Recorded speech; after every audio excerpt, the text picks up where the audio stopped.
It may be hard to believe, but working in this tiny internet cafe in Gaza City may just be one of Barack Obama's biggest fans. Before every US primary, 23-year-old Ibrahim Abu Jayyab gathers 17 of his friends to try and rally support for Obama's campaign in the US. So why does a young Palestinian living in Gaza spend so much time and money on an election happening thousands of miles away? It all started at the time of the US primaries. After studying Obama's electoral campaign manifesto, I thought this is a man that's capable of change inside America. As for a potential change in the Middle East, he can also do that. I think he can bring peace to the area, or at least this is what we hope.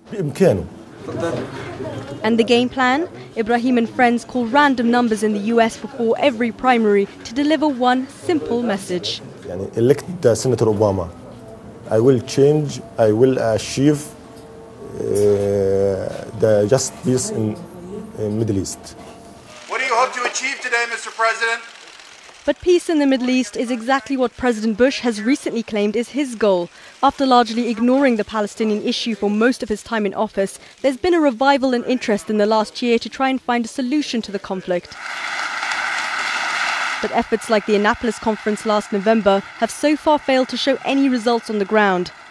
And America's apparent lack of willingness to apply pressure on Israel to abide by its commitments, such as dismantling illegal settlements and checkpoints in the occupied West Bank, has led Palestinians to seriously question whether any US administration will truly be committed to a just settlement.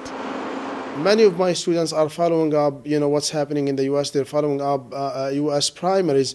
But it seems to me that they are detached because they believe that whether it's a Democratic president or a Republican president in the White House, it's not going to make a big difference with regard to the Palestinian issue. In Gaza especially, where Hamas is in control, there's a real sense of frustration over US policy. Mohammed says he's seen US presidents come and go, but it's always the same old story. Unless you support Israel, you won't get into the White House, he argues.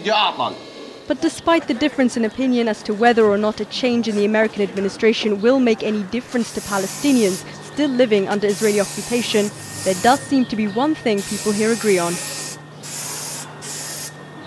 Shireen Tadros, Al Jazeera, Gaza.